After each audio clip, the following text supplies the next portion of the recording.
যেই সমাজে নয়, যেই দেশে যুব সমাজ ছাত্র জনতা দাঁড়িয়ে যায়, সেই দেশে কোনো স্বৈরাচার টিকতে পারে না। কথা বলেন ঠিক কিনা? তার প্রমাণ আমরা দেখেছি। অতীতে যারা স্বৈরতন্ত্র করেছিল, এই যুব সমাজের কারণে, ছাত্র সমাজের কারণে তাদের পতন হয়েছিল জাতির কাছে। কথা বলেন ঠিক কিনা? তাদের যুব সমাজদেরকে নিয়ে আমি স্বপ্ন দেখি, এই দেশের যুব সমাজ 5 ওয়াক্ত মসজিদে আসতে পারে না, যৌবনের নেশায় শয়তানের ধোঁকায় মুখে দাড়ি রাখতে পারে না, কিন্তু আমরা বিভিন্ন জায়গায় সফরের সুযোগ হয়, আমরা ঘুরে ঘুরে দেখেছি, বিভিন্ন এলাকার খবর আমাদের কাছে আসে। এই এদেশের যুব সমাজ, এদেশের ছাত্র জনতা, তারা মুসলিম, তারা এদেশের আলেম সমাজকে ভালোবাসে, দ্বীন ইসলামকে ভালোবাসে, মসজিদে আসতে পারে না কিন্তু মসজিদকে ভালোবাসে, মাদ্রাসাকে ভালোবাসে, আল্লাহর কোরআনকে ভালোবাসে, নবীর সুন্নাহকে ভালোবাসে। এই জন্য আমরা দেখতে পাই, যখন ভারত এই গুজরাটের কসাইরা যখন আমার নবীকে নিয়ে একের পর এক কটূক্তি করে, আমার দেশের যুব সমাজ, আমার দেশের ছাত্র সমাজ নারে তাকবীরের স্লোগান দিয়ে ঢাকার রাজপথে নেমে আসে। কথা বলেন ঠিক কিনা?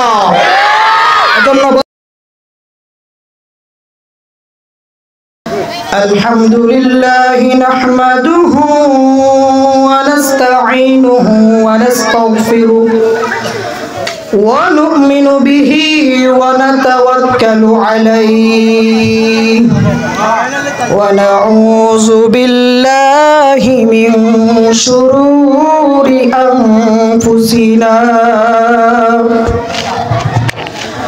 ওয়া মিন সাইয়্যাতি আ'মালিনা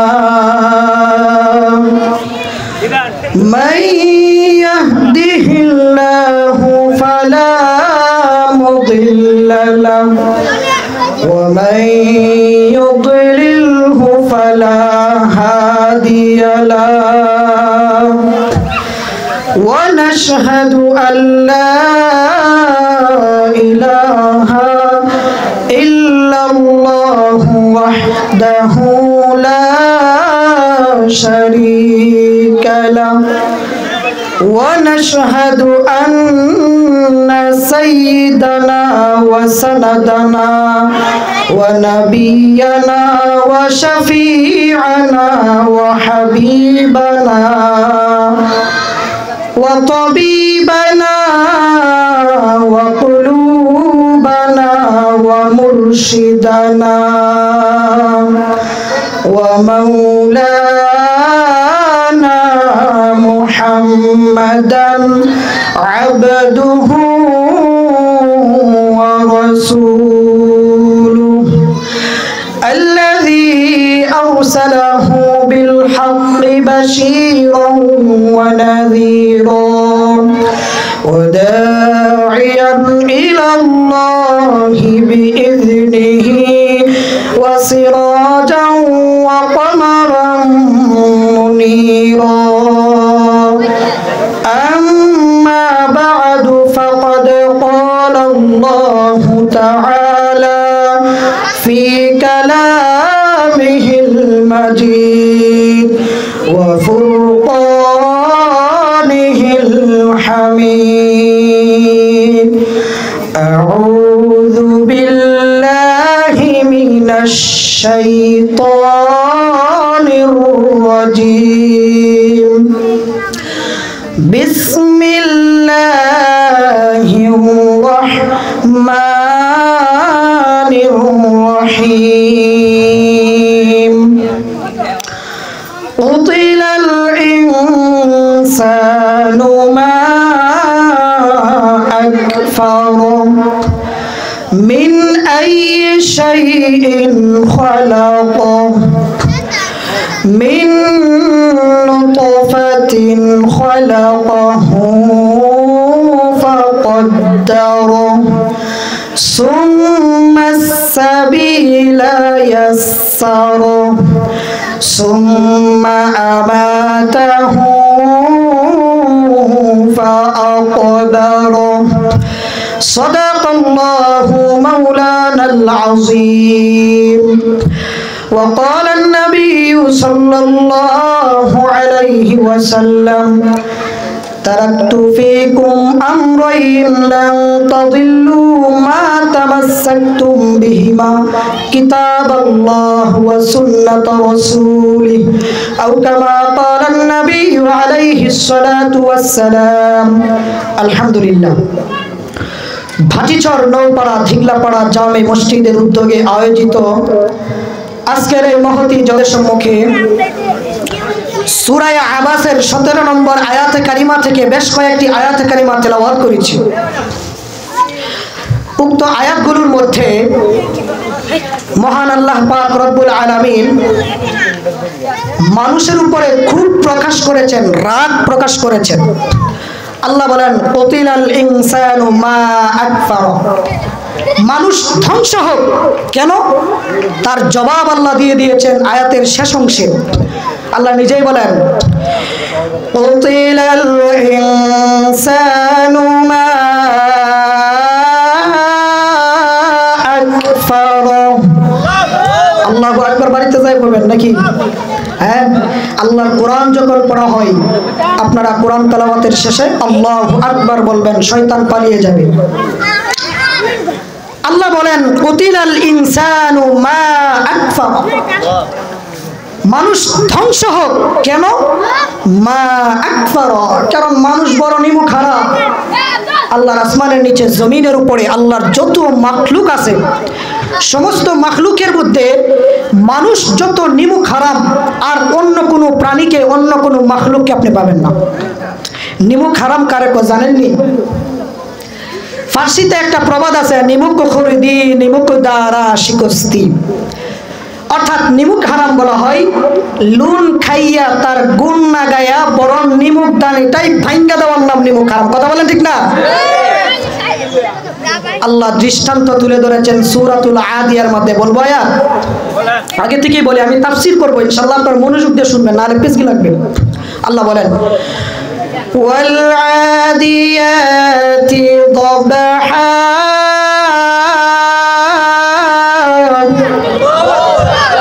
আল্লাহ বলেন ওয়াল আদিয়াতি দবহা।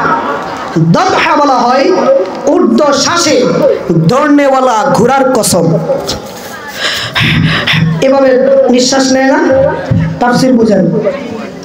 মালিক একটা ঘোড়াকে সামান্য খাবার পানীয় দেয়, এতেই দেখবেন ফোনে 2 মণ ওজনের মানুষ অথবা একটা বস্তা তার পিঠের উপরে দিয়ে চাবক মেরে বলে চল আমার গন্তব্যে যেতে হবে। তখন ঘোড়া তাকে নিয়ে ঊর্ধ্ব শ্বাসে দৌড়ে, দৌড়তে দৌড়তে ঘোড়া এক সময় দীর্ঘ শ্বাস নিতে থাকে, এইভাবে শ্বাস নিতে থাকে। কথা বলেন ঠিক কিনা? কিন্তু ঘোড়া কিন্তু তার মালিককে ফেলে দেয় না। ফেলে দেয়? সে বলে না আমি পারবো না। কেন? কারণ সে জানে যে সে আমার মালিক, সে আমাকে খাবার দেয়, পানীয় দেয়, তার সাথে বেঈমানি করা যাবে না, তার সাথে নিমুখ হারামি করা যাবে না। এজন্য আমার যতই কষ্ট হোক আমি তাকে নিয়ে যাব। ঠিক তেমনি ভাবে আল্লাহ বলেন ও মানুষ, একটা ঘোড়া সামান্য কিছু খাবার ঘাস দেয়, এজন্য একটা গরু সামান্য ঘাস দেয়। সকালবেলা ভোরবেলা নিয়ে যাও খেতে হাল চাষ করানোর জন্য, বাচ্চাটাকে পাশে বেঁধে দুধগুলো দহন করো, কত কষ্ট হয়। সে তোমার নাফরমানি করে না। একটা ঘোড়া যেভাবে দৌড়ে আসে তার মালিকের আদেশ মানার জন্য, তুমি মানুষ কিন্তু সেভাবে উল্টো শ্বাসে দৌড়ে আসো না আমার হুকুম পালন করার জন্য। কথা বলেন ঠিক কিনা? এজন্য আল্লাহ বলেন মানুষ বড় নিমুখ হারাম, মানুষ বড় অকৃতজ্ঞ। এরপরের আয়াতের পরের আয়াতে আল্লাহ তাআলা বলেন ফালমুগীরাতি সুবহা,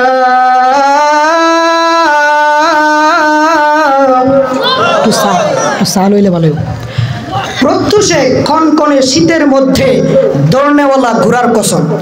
ভোরবেলা কনকনে শীতের মধ্যে ঘোড়ার উপরে উঠে চাবক মেরে বললেন চল শত্রুর ঘাঁটিতে আক্রমণ করতে হবে। তখন কিন্তু আপনার ঘোড়া বলে না আমার জ্যাকেট নাই, কম্বল নাই, আমি যাইতাম না। কয় না? কারণ কি?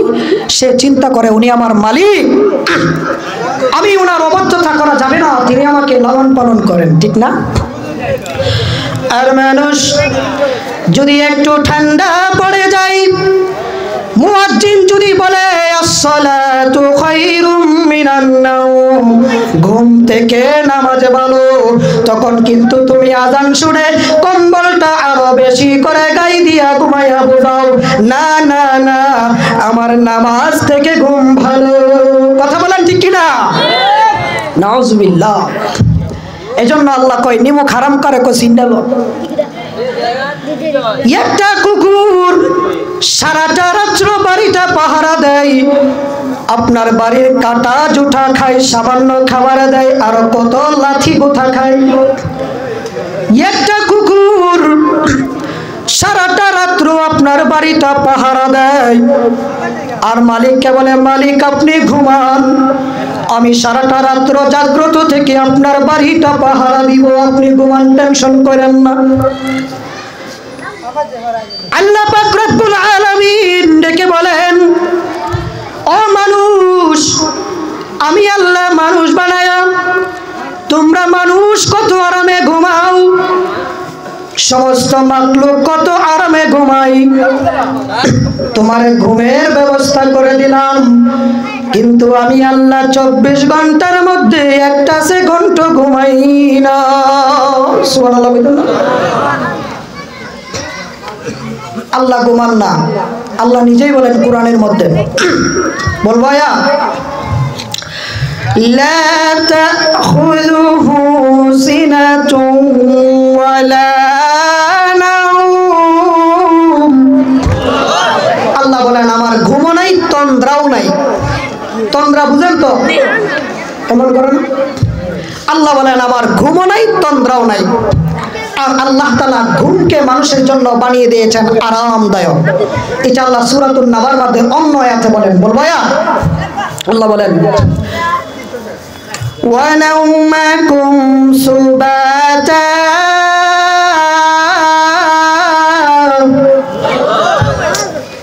আল্লাহু আকবার না কইলে গো খাইছেন না বাড়িতে? হ্যাঁ, আল্লাহু আকবার বলবেন একটু জোরে, ফায়দা আছে, লাভ আছে। আমরা এখানে লাভের জন্য আসছি, ঠিক না? হ্যাঁ, লাভের জন্য আসছি না, আমরা ছেড়ে দেবো কেন? ছোটখাটো আমলগুলো আমরা করার চেষ্টা করবো ইনশাআল্লাহ। আল্লাহ বলেন মানুষের জন্য ঘুমকে বানায় দিয়েছেন আরামদায়ক। আর আল্লাহ বলেন বান্দা আমি মানুষ বানায়া তোমরা কত আরামে ঘুমাও। রাত্রিবেলা ডিম লাইট চাঁদ ফিটিং করে দিছি, এই চাঁদ যদি সূর্যের মতো আলো দিত রাত্রিবেলা ঘুমাইতে পারতেন? হ্যাঁ, আল্লাহ কত দয়া করছে। আল্লাহ বলেন বান্দা সারাদিন তুমি পরিশ্রম করো, রাত্রে তোমার ঘুমের প্রয়োজন, আরামের প্রয়োজন। তাই আমি এই চাঁদের পাওয়ারকে কমায়া আমি ডিম লাইটের মতো বানায়া দিলাম, তুমি আরামে ঘুমাইবা। আর আমি আল্লাহ তোমার অপেক্ষায় থাকবো, তুমি কখন আমি আল্লাহকে আল্লাহ বলে ডাক দিবা। বলেন সুবহানাল্লাহ। মোহতারাম হাজরিন, আল্লাহ তাআলা কেন ঘুমান না? প্রশ্ন হয় না, আল্লাহ কেন ঘুমান না? এর জবাব দিয়েছেন মুফাসসিরিনে কেরাম দুইটা। কয়টা? দুইটা। এক নম্বর জবাব হলো আল্লাহর দয়া মায়া বেশি হওয়ার কারণে আল্লাহ ঘুমাইতে পারেন না। দয়া মায়া আল্লাহকে ঘুমাইতে দেয় না। এটা উদাহরণ দিলে বুঝবেন। দিব উদাহরণ? আমরা যেহেতু গ্রামের মানুষ, হ্যাঁ, তাহলে গ্রামের উদাহরণ দিলেই বুঝবেন। ছোট সময় আমরা যখন অন্যায় করতাম, অন্যায় করার পরে বাবা যখন দৌড়ানি দিত, হ্যাঁ, আমরা যখন বাড়ি থেকে দৌড় দিয়া পালায়া যাইতাম, এই সারাদিন অন্যের বাড়ি ঘরে সময় কাটাইতাম খেলাধুলা কইরা। কিন্তু যখন সন্ধ্যা হয়ে যাইতো তখন সবাই বলতো এই যাও যাও বাড়িতে যাও, বাড়িতে যাও, বাড়িতে যাও, ঠিক না? সন্ধ্যা হয়ে গেছে, বাড়িতে যাও, ছোট মানুষ। তখন আমার তো মনে মনে জানা আছে যে আজকে বাড়িতে গেলে আমার খবর আছে। আর আমি যে অন্যায় করে আইছি, বাবা যে রাগে আছে গেলে আমার আজকে গজব করবো আমার উপরে, ঠিক না? তখন আমরা কি করতাম, রান্নাঘরের পিছন দিক দিয়া যাইয়া, তখন তো ফাটকারি বাথার বেড়া ছিল, ফাঁক দিয়া দেখতাম ঘরের কি অবস্থা, আব্বা কি পজিশনে আছে। তো ঘরের ফাঁক দিয়া তাকায়া দেখতাম বাবা অন্য ঘরে শুয়ে রয়েছে, মা অন্যদেরকে রান্নাঘরে খাবার দিতেছে। লাগছে ক্ষুধা, সারাদিন খাই নাই। এখন মারে কি করে ডাক দিব? ডাক দিলে যদি আব্বা যদি শুনে তাহলে ওদের হাই নাই, উপায় নেই। এইদিকে আবার মশাই কামড়া, জঙ্গলের পাশে কুত্তা একটা দৌড় মারলে মনে হয় আজরাইল দৌড় মারছে। কি করব? আমরা কি করতাম? বেড়ার ফাঁক দিয়ে এভাবে ফাঁক করে আম্মারে একটু শব্দ করাইতাম। শব্দ করানোর সাথে সাথে বাবা কিন্তু লাঠি নিয়ে বসে আছে, এই কেন রে? তখন সাথে সাথে মা কি করে, এই কিছু না এটা বিলাইটা রাগ, আমি আইতাছি। এই কথা বলার দ্বারা মা দুইটা জিনিস বুঝাইছে। এক নাম্বার, এটা কেউ না বিলাইটা বইলা বাবার মনটাকে ডাইভার্ট করে দিছে, অন্যদিকে ঘুরাইয়া দিছে। আবার রাগ আসতেছি বইলা দাঁড়া আমি দরজা খুলতেছি সুন্দর করে, নাহলে তোর বাপে জানলে তোর খবর আছে আজকে। কারণ মা তো মাই, ঠিক না? মায়ের দয়া মায়া বাবার চাইতে বেশি না? মাঝে মধ্যে একটু পানি এটে খাইলে বেদবে মাফ করবেন, হ্যাঁ? আপনাদেরকে কষ্ট ইনশাল্লাহ, কথা বললে আর কি একটু সমস্যা হয়। এরপরে আমি তাকায়া দেখতাম সবাই খাওয়া দাওয়া করে ঘরের মধ্যে চলে গেছেন, বাবাও শুয়া ঘুমের মধ্যে চলে গিয়েছেন, কিন্তু একজন মা কিন্তু যাই নাই। বেড়ার ফাঁকে দিয়া তাকায়া দেখতাম মা রান্নাঘরের মধ্যে কি যেন করে, উপরের জিনিসগুলো নিচে রাখে, নিচের জিনিসগুলো উপরে রাখে। আসলে এটা কিন্তু কোনো কাজ না।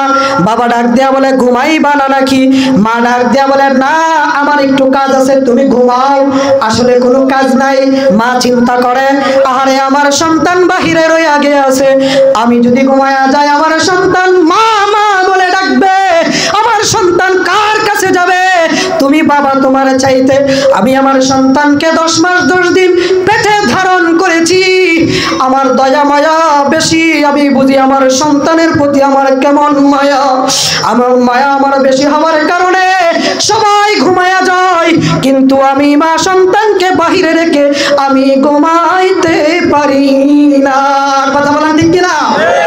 আরে দুনিয়ার মানুষ, মহান আল্লাহ পাক রব্বুল আলামিন ডেকে বলেন, আরে বান্দা, তোমার মায়ের চাইতে আমি আল্লাহর কোটি কোটি গুণ দয়া মায়া বেশি হওয়ার কারণে, তোমার মায়ের চাইতে আমার দয়া মায়া কোটি কোটি গুণ বেশি হওয়ার কারণে, তোমার মা সামান্য দয়ার কারণে তোমাকে রেখে তোমার মা যদি না ঘুমাইতে পারে, তাহলে যেই আল্লাহ, আমি আল্লাহর দয়া মায়া আরো কোটি কোটি গুণ বেশি। তাহলে ও বান্দা, আমি আল্লাহ যদি তোমাকে রেখে ঘুমায়া যাই, আর তুমি যদি গুনার পূজা মাথায় নিয়া শেষ রাতে 2 ফোঁটা চোখের পানি পেলে আমি আল্লাহকে আল্লাহ বলে ডাকো, আর আমি আল্লাহ যদি ঘুমায়া যাই, তাহলে তোমার ডাকে কে সাড়া দিবে?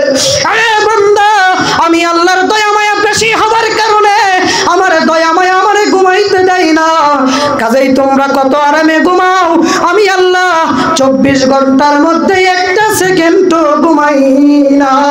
বলেন সুবহানাল্লাহ। কিন্তু আল্লাহ বলে আমি ঘুমাই না, হ্যাঁ আমারে ডাক দিব, কিন্তু হ্যাঁ আমারে না ডাক দিয়া ডাক হলো খাজা বাবা, আচ্ছা না? হ্যাঁ কি কো? আল্লাহর ধন রাসূলকে দিয়া গেলেন আল্লাহ গায়ব হইয়া, আছে না বললো? আছে না? রাসূলের ধন খাজারে দিয়া গেলেন রাসূল ফকির হইয়া। নাউজুবিল্লাহ। রাসূলের ধন খাজাই পাইয়া, আরেকটা লগে জুগালি আছে, এটা ও মানে তার কলিজায় লাগছে। খাজাই ঘুমাই আজমিরে, কেউ ফিরে না খালি হাতে, বাবা হারে তোর দরবারে। কথা বলেন ঠিক কিনা? এরকম ভণ্ড আমাদের কাছে আছে না নাই? ওরা কি বলেন? ওরা কি ভণ্ড? ওরা কি? ওরা কি? ওরা কি? এরকম ভণ্ডদের থেকে আমাদের সাবধানে থাকতে হবে। কথা বলেন ঠিক কিনা? তোর তো বলা উচিত ছিল এরকম, আল্লাহ তোমার দরবারে কেউ ফিরে না খালি হাতে, ঠিক না? কিন্তু হ্যাঁ এটা না কয়ে কি গো, আল্লাহ তোমার দরবার, বাবা তোমার দরবারে মাটির হান্ডি পাতিল নিয়ে দরবারে মাঝে মধ্যে একটু সিন্নি কম পড়িলে কিলা কিলির ধুম পড়ে। কথা বলেন ঠিক কিনা? কাজে এই সমস্ত ভণ্ডদের থেকে সাবধান। আহলে হক যে সমস্ত উলামায়ে কেরাম আছে ওই সমস্ত উলামায়ে কেরামদের সাথে সম্পর্ক রাখবেন। রাজি আছেন তো ইনশাআল্লাহ? আজকের এই মাহফিলে যে সমস্ত উলামায়ে কেরাম আসবেন ইনশাআল্লাহ আলহামদুলিল্লাহ খোদার কসম করে বলতে পারি সকলেই হলেন হক আহলে হক উলামায়ে কেরাম। ওনারা এক একজন বুজুর্গানে দিন, অনেক বড় আলেমে দিন, ওনাদের জবান থেকে কথা শুনলে ফায়দা আছে না নাই? কাজে এখনো যারা বাড়িতে আছেন আমি আপনাদেরকে আর কিছু বলবো না। আমার এলাকার, আমি যেহেতু এটা আমার এলাকা ধরতে গেলে, ঠিক না, আমি প্রায় 1 বছর 7-8 মাস হয়ে গেছে আপনাদের এখানে আসি। এই ধরতে গেলে এটা আমার এলাকা। এলাকার মা বোনদেরকে বলবো আপনাদের বাড়িতে এখনো যারা আছে তাদেরকে আপনারা পাঠিয়ে দেন, মেহরবানি করে আপনারা তাদেরকে পাঠিয়ে দেন। মাহফিলে না আসলে আজকে খাবার দিবেন না। আপনাদের কাছে অনুরোধ, মাহফিলে না আসলে আপনারা আজকে তাদেরকে খাবার দিবেন না, এটা আপনাদের কাছে অনুরোধ। আমরা দেখব এলাকার মা বোনরা কতটুকু এই মাহফিলের জন্য তারা আজকে কতটুকু অবদান রাখে। ঠিক আছে না? আপনারা কি বলেন? আবার একটা স্লোগান দিয়ে আমরা জানাই দেই, আমরা এখানে যারা আসছি তারা কিন্তু তাদের চাইতে আলাদা, ঠিক না? আবার একটা স্লোগান হবে, এখন যুবক আর বুড়া আলাদা না, একসাথে লিল্লাহে তাকবীর, নারায়ে তাকবীর, কুরআন সুন্নাহর আলো। আজকের মাহফিল সফল হোক, সফল হোক আজকের মাহফিল। নারায়ে তাকবীর। এবার আসেন আবার তাফসিরে চলে যাই। তাহলে আল্লাহ বলছেন মানুষ, আল্লাহ কয় নিমুক নিমুক হারাম কারে চিন্নালো। দেখ আমি জায়গা থাকি ঘুমাই না, সে আমি আল্লাহর কাছে আসবে, ডাক দিবে, সে আমারে না ডাইকা ডাকে কারে? খাজা বাবারে। তাহলে মানুষ নিমুখ হারাম না? এজন্য আল্লাহ তাআলা বলেন কুতিলাল ইনসানু মা আকফারা। আল্লাহ পাক রব্বুল আলামিন বলেন মানুষ ধ্বংস হোক, কারণ মানুষ বড় নিমুখ হারাম। আমি আল্লাহ ঘুমাই না। ও বান্দা, তুমি কখন ভুল বুঝতে পারে আমি আল্লাহর কাছে 2টা হাত বাড়ায়া দিবা, চোখের 2 ফোঁটা পানি ফেলে আমি আল্লাহকে আল্লাহ বলে ডাক দিবা, কিন্তু বান্দা তুমি আসো না, তুমি বড় নাফরমান। মুয়াজ্জিন যখন মসজিদের মিনার থেকে আসসালাতু খায়রুম মিনান নাওম বলে ডাকে, হাইয়া আলাস সালাহ বলে ডাকে, তখন বান্দা তুমি কত নিমুখ হারাম, তখন তুমি হেলায় হেলায় সময় নষ্ট করে নামাজ কাজা করে দাও। আহ বান্দা, তুমি তো নিমুখ হারাম। মোহতারাম হাজরিন, তাহলে আল্লাহ বলছেন মানুষ ধ্বংস হোক। এখন প্রশ্ন হয় হুজুর তাফসীর বুঝেন, মেন আলোচনা মনে রাখবেন না, পেজগে লাগবে। এবার প্রশ্ন হয় হুজুর কোরআন নাজিল হয়েছে আজ থেকে 1450 বছর পূর্বে, কই মানুষ কত সময় কত আকাম করে, নামাজ পড়ে না, কত গুনার কাজ করে, ধ্বংস তো হয় না? ধ্বংস হয় না, আসলেই তো হয় না। আসলে কি আমরা দেখি যে নামাজ পড়ে না তার উপরে ঠাড়া পড়ে গেছে, আমরা কি দেখি? এরকম দেখছি? পড়ে না, তার কারণ কি? তাহলে আল্লাহ যে বলল মানুষ ধ্বংস হোক, এই কথার তাৎপর্য কি? মুফাসসিরিনে কেরাম এই কথার জবাব দিয়েছেন 2টা। কয়টা? 2টা জবাব দিয়েছেন। শুনবেন তো? শুনে যাবেন তো ইনশাআল্লাহ? 1 নাম্বার জবাব হলো আল্লাহ মূলত ধ্বংস হওয়ার জন্য বলেন নাই। আচ্ছা, আমরা আমাদের সন্তানকে অনেক সময় রাগে বলি না, আমার বাড়ি থেকে বের হয়ে যাও। আসলে কি বের হয়ে যাওয়ার জন্য বলি? আমার উদ্দেশ্য হলো সে বলবো আব্বা আবার ভুল হয়ে গেছে, আর অন্যায় করবো না, আর করবো না। তখন বাবা বলবো যা ঠিক আছে যা, আর ভবিষ্যতে কোনো অন্যায় করবে না। ঠিক কিনা? হ্যাঁ, বুঝতেছেন আমার কথা? তাইলে আল্লাহ মূলত ধ্বংস হওয়ার জন্য বলেন নাই। আল্লাহ বলছেন যাতে ভয় পায়া বান্দা তার ভুল বুঝতে পারে আল্লাহর কাছে ফিরে যায়, 2 চোখের পানি ফেলে আল্লাহর কাছে কান্নাকাটি করে দোয়া করবে, আর আল্লাহর সাথে সাথে মাফ করে দিবে। সুবহানাল্লাহ। আমরা উদাহরণ দিলে বুঝতে সুবিধা দিব। উদাহরণ আরেকটা বিরক্ত হইতেছেন না তো?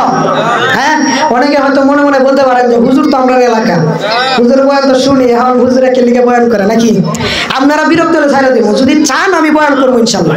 হ্যাঁ মাশাআল্লাহ, তাহলে কিন্তু আমার লগে একটু বেদবি মাফ করবেন, আপনারা মুরব্বী মানুষ, কিন্তু সাথে সাথে একটু জব দিবেন ইনশাল্লাহ। হ্যাঁ, আমরা আসছি সবের জন্য। আল্লাহু আকবার, সুবহানাল্লাহ, আলহামদুলিল্লাহ বললে কেউ যদি একবার বলে আসমান এবং জমিনের মাঝখানে ফাঁকা জায়গাটুকু আল্লাহ নেকি দিয়ে ভরপুর করে দেয়, বলেন সুবহানাল্লাহ।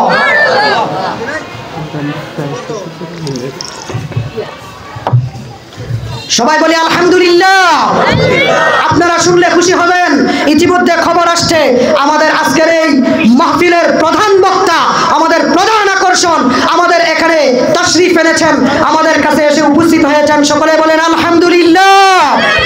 কাজে এখনো যারা বাড়িতে আছেন মেহেরবানি করে চলে আসেন, আমি হুজুর আসার আগ পর্যন্ত বয়ান করব, হুজুর অল্প সময়ের মধ্যেই চলে আসবেন।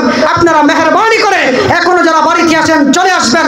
হযরতের আরেক জায়গায় মাহফিল আছে, এজন্য তিনি চলে আসছেন। আমরা অল্প কিছুক্ষণ পরেই হযরতকে আমাদের মঞ্চে নিয়ে আসবো ইনশাআল্লাহ। কাজেই আপনাদের কাছে অনুরোধ, এখনো যারা রাস্তাঘাটে আছেন, বাড়িতে আছেন, মেহেরবানি করে প্যান্ডেলের মধ্যে চলে আসেন। তাহলে বলতেছিলাম, উদাহরণ দিলে বুঝতে সুবিধা। বাবা তার সন্তানকে ডাক দিয়া বলে, এ সন্তান, আমি জন্ম দিলাম, খাওয়ায়া লালন পালন করলাম, তোকে আদেশ করার অধিকার আমার আছে। কথা বলেন ঠিক কিনা? ঠিক তেমনি ভাবে আল্লাহ ডাক দিয়া বলেন, তোকে জন্ম দিলাম আমি, তোকে খাওয়াইলাম আমি, তোকে আদেশ দেওয়ার, তোকে হুকুম করার, নামাজ পড়ার, ইবাদত করার আদেশ দেওয়ার অধিকার আমার আছে। কথা বলেন ঠিক কিনা?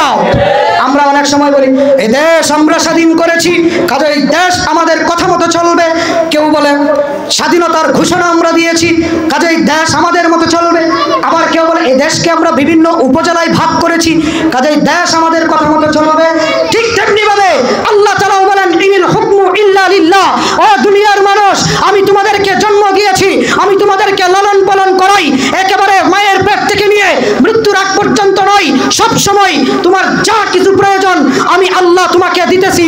কাজেই তোমাকে আদেশ করার হুকুম অধিকার আমার আছে। কাজেই যেহেতু তোমাকে সবকিছু আমি দান করি, কাজেই এই আসমানের নিচে আমার জমিনের উপরে হুকুম চলবে কার? ইনিল হুকমু ইল্লা লিল্লাহ। আল্লাহর আসমানের নিচে জমিনের উপরে একমাত্র হুকুম চলবে কার? দুনিয়ার কোন বিচারপতি, দুনিয়ার কোন নেতার কথাই দেশ চলতে পারে না। দেশ চলবে কোরআন সুন্নাহ মোতাবেক। কথা বলেন ঠিক কিনা? মোহতারাম হাজিরিন, বাবার ডাক দিয়া কয়, এই সন্তান, তোরা খাওয়াইলাম আমি, লালন পালন করি, তোকে আদেশ দেওয়ার অধিকার আমার আছে।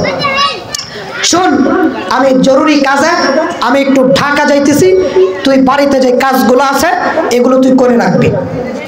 যেমন গরুরে ঘাস দিবি, হ্যাঁ, এই আরো যে টুকটাক বাড়িতে কাজ আছে তুই এগুলা করবি। এরপরে বাপ চলে গেছে তার কাজে। এবার ছেলে এসে স্কুল থেকে আইসা তার মা বলছে, তোর আব্বা বলছে যে এই কাজগুলো করার জন্য। হ্যাঁ, কি করছে? বন্ধুদের ফাল্লাই পইরা শার্ট, প্যান্ট, জুতা একবারে পইরা ফটিক বাবুর মতো হ্যাঁ গেছে গা, ধরেন খেলা দেখবা, নাহলে অন্য জায়গায় কোথাও গেছে গা অনুষ্ঠানে। এবার বাবা যখন রাত্রিবেলা আসছে, আইসা দেখে ইন্না লিল্লাহ, আমার তো কাজ একটাও হয় নাই।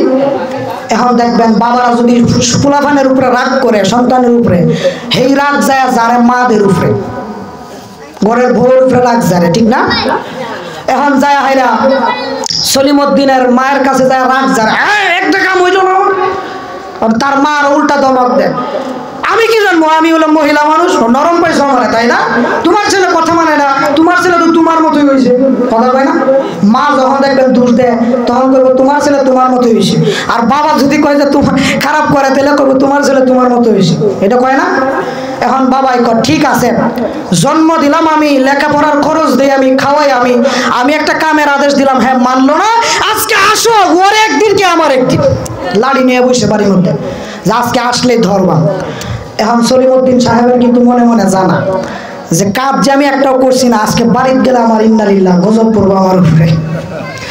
এখন হ্যাঁ বাড়িতে আইসে, আয়া হায়রা দেখে মা বাকিদেরকে খাবার দিতেছে, বাবা অন্য ঘরে শুয়ে রয়েছে। এখন মানে চুপি সারে একেবারে চুপ, গোপনে চুরের মতো যায় হাইরা ঘরের দরজা দিয়া ঢুকছে, যায় হাইরা মায়ের হাতের মাঝে ধরছে যে মা সারাদিন খাই নাই, ক্ষুধা লাগছে। বাবা যদি জানে আমি জানি আজকে আমার খবর আছে, একটু খাবার দাও, খিদা লাগছে। আর মাও চিন্তা করে তার বাপে যে রাগে আছে যদি জানে তাইলে একবার হাড্ডি ফুটি ভেঙে গেলেন, যাই হোক টিপ মারা খায়া লাগবা। এখন কইছে ঠিক আছে টিপ মারা খায়া যা, যাতে তোর আব্বার টের না পা, খায়া যায় সুবিধা। এখন কি করছে, তারে বসাইয়া সলিমউদ্দিন সাহেবকে বসাইয়া তার মা খাবার দিছে। আল্লাহর কি মর্জি, বাবাও কেমনে টের ভাইয়া গুরাম দিয়া রান্না করে হাজির। এখন সলিমউদ্দিন সাহেব যখন প্রথম লুকমাটা দিব, বাবার দিকে তাকায় ইন্না লিল্লাহ। এখন বাবায় রাগে এখন আর সলিমউদ্দিন কয় না, এই সলিম মিয়া, এখন আর কলিমউদ্দিন কয় না, এই কলম মিয়া, বা এখন আর কালো মিয়া কয় না, এই কাল্লা। জন্ম দিলাম আমি, লেখাপড়ার খরচ দিলাম, খাওয়াই আমি, একটা আদেশ দিলাম তুই মানলে না, এখন আবার আমার কামাই করা খাবার কাজ তোর লজ্জা করে না? ঠিক তেমনি ভাবে আল্লাহ বলেন, ও দুনিয়ার মানুষ, তোমাকে জন্ম দিলাম, তোমাকে লালন পালন করলাম, এত সুন্দর দুইটা হাত দিলাম, এত সুন্দর দুইটা চোখ দিলাম, এত সুন্দর দুইটা পা দিলাম, তোমাকে এত সুন্দর নিয়ামত দিলাম, ক্ষেতের মধ্যে হ্যাঁ ক্ষেত ভর্তি ধান দিলাম, ফসল দিলাম, সবকিছুই দিলাম। এখন আমি তোমার আদেশ করলাম বান্দা নামাজ পড়ো, নামাজ পড়ো না, ভাল লাগে না, রোজা রাখো, রোজা রাখো না, হ্যাঁ ওয়াজ মাহফিলে আইসা তোমার হেদায়েতের ওয়াজ শুনবা, ভাল লাগে না। তাহলে যদি বালাই না লাগবো, আমি আল্লাহর নেয়ামত খায়া আমার হুকুম মানো না, তাহলে আমার নেয়ামত দেখাও তোমার লজ্জা করে না? কথা বলেন ঠিক কিনা? এখন বাবের আগে কি কর, এই কাল্লা আমার বাড়ি থেকে বের হ। যেই সন্তান আমার কথা শুনে না, ওরে আমার দরকার নাই, আমার বাড়ি থেকে বাইর হয়ে যা। এখন হ্যাঁ একটু ঘাউরে টাইপের, শুরু সময় ফুলা মানে একটু ঘাউরে টাইপের দেখে না, হ্যাঁ ওইটাই রাখো। এই কি তো হয়েছে, আমনের খাবার না খাইলে কি আর খাবার নাই? আমনের বাড়িতে না থাকলে কি আর বাড়ি নাই? হ্যাঁ রাগে উঠে বাইরে গেছে গা। এখন মা লাগাইছে ফেসাল, আমি বুঝছিলাম, আমি কি বাইরে যাওয়ার লাগে কইছিলাম? আমি কইছি যাতে হ্যাঁ ভয় ভাইয়া ভুল হয়েছে আর করতাম না এরকম, ঠিক না? এখন কয়েছে দাও পাঞ্জাবিটা দাও, ছাতিটা দাও, দেখি কই গেছে হেলা। এখন শুরু সময় রাগ করলে ফুলাবান বেশিরভাগ কই যায়, নানুর বাড়ি যায় কাছে থাকলে, ঠিক না? আর যদি বিয়ার পরে যা তাহলে বুঝবেন শ্বশুর বাড়ি গেছে, কই গেছে। বিয়ার পরে যদি কেউ বাড়িতে রাগ করে জায়গা, নিঃসন্দেহে শ্বশুর বাড়ি। আর শুরু সময় গেলে নানুর বাড়িতে যা, তো নানুর বাড়িতে গেছে, যায়া দেখে কলি কালো মিয়া হেন হাজির। এখন বাবার কথা হলো তারে কৌশলে যেন তারে বুঝাইতে পারি। এখন কি করছে, এই কালো আমি খাওয়াইলাম, লালন পালন করলাম, আদেশ করলাম, মানলি না, আমার বাড়ি থেকে বের হয়ে আসছো, এখন কার বাড়িতে আসছো? কয় আমার নানার বাড়ি। তো তোর নানার বাড়ি, আমার কিসের বাড়ি? তোমার শ্বশুর বাড়ি। তোমার নানা, তোর নানার বাড়ি কেমনে হয়েছে? আমি যদি তোর আম্মারে বিয়া না করে শ্বশুর বাড়ি না বানাইতাম তাহলে কি তোর নানার বাড়ি হইলো? ওইটা তো ঠিকই, ওইটাও তো আমার কারণে, আমি ছাড়া অন্য কোনো ক্ষমতা থাকলে তুই জায়গা বাইর আমার শ্বশুর বাড়ির থেকে। হ্যাঁ আপনার শ্বশুর বাড়ি না থাকলে কি তা হয়েছে, আর বাড়ি নাই? এখন গেছে তার খালার বাড়িতে, বাবাও যায় সেখানে হাজির, যায় কইতাছে এটা কার বাড়ি? খালার বাড়ি। আমার কার বাড়ি? জওয়াসের বাড়ি নাকি? হ্যাঁ বড় বা ছোট শালি বা কি বড় হইলে জওয়াস, ভাইরার বাড়ি, এক কথায় ভাইরার বাড়ি। তো এটাও তো আমার কারণে, সব বাড়ি তো ভাইরার বাড়ি না, অন্য কোথাও যাও গা দেখি। হ্যাঁ আপনার এনে না থাকলেও তো না, তখন গেছে ফুফির বাড়ি। এখন বলেন কাছে গেছে না দূরে গেছে? হযরত আয়েশা করছেন, আমি সংক্ষিপ্ত শেষ করে দেব। তো যাই হোক, এবার বাবা চলে গেছে ফুফির বাড়িতে, যায় তার হাতের মধ্যে ধরছে, আরে সন্তান তোমার কোথাও যাওয়ার জায়গা নাই, কারণ তুমি যেখানে যাইবা সেখানে আগে আমার সম্পর্ক। তুমি যদি যেতে চাও তাহলে আমার যে শত্রু ছাড়া তোমার যাওয়ার কোনো জায়গা নাই। কথা বলেন ঠিক কিনা? ঠিক আল্লাহ তাআলাও বলে যদি তোমরা সক্ষম হও, ক্ষমতা থাকে, তাইলে তোমরা আমার বাড়িঘর ছাইরা তোমরা যাও। আল্লাহর বাড়িঘর কোনটা, কতটুকু? আসমান হলো আল্লাহর এরিয়া। কথা বলেন, আসমান হলো আল্লাহ তাআলা বলেন, বলবো আয়া يا معشر الجن والإنس إن استطعتم أن تنفذوا من أقطار السماوات والأرض فانفذوا لا تنفذوا إلا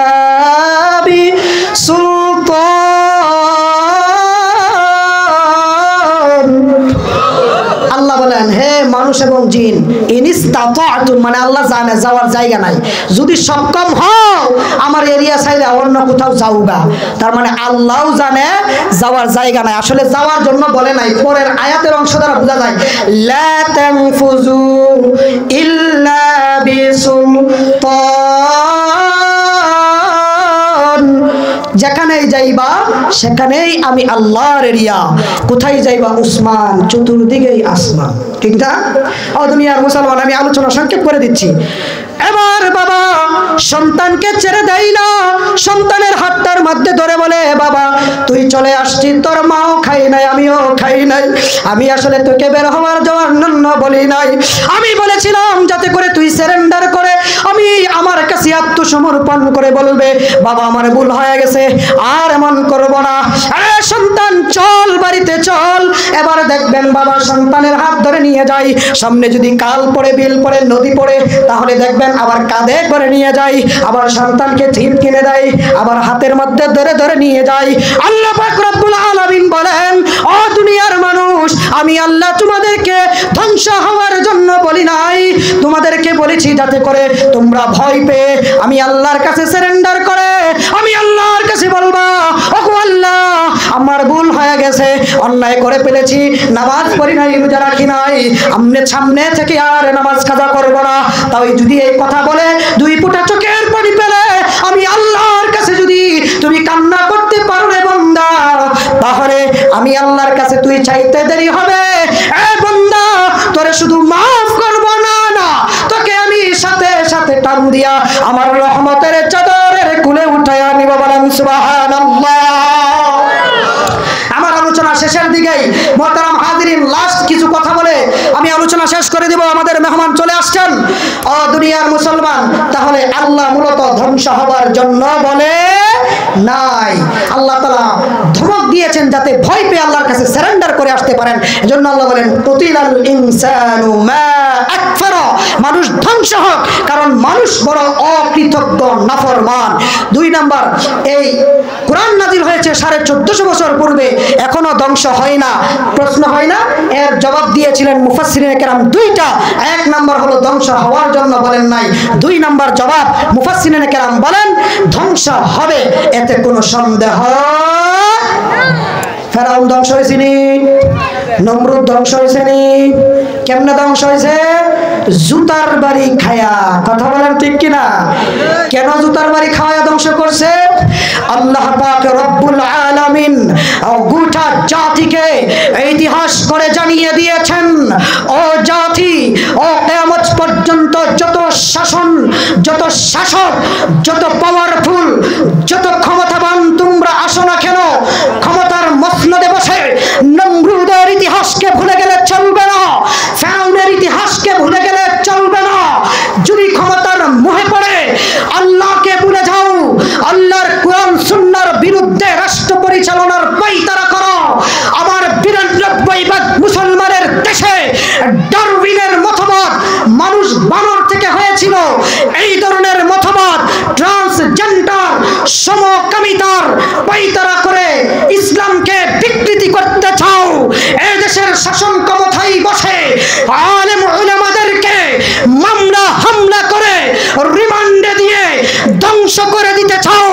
এদেশ থেকে গুজরাটের কসাইদেরকে খুশি করার জন্য এদেশের আলেম তাওহীদি জনতা, ছাত্র জনতার বুকে গুলি চালাতে চাও, তাহলে মনে রেখো ফেরাউনের অবস্থা খুবই খারাপ হয়েছিল, নমরুদের অবস্থা খুবই খারাপ হয়েছিল, জুতার বাড়ি খেতে খেতে দুনিয়া থেকে বিদায় হয়েছিল।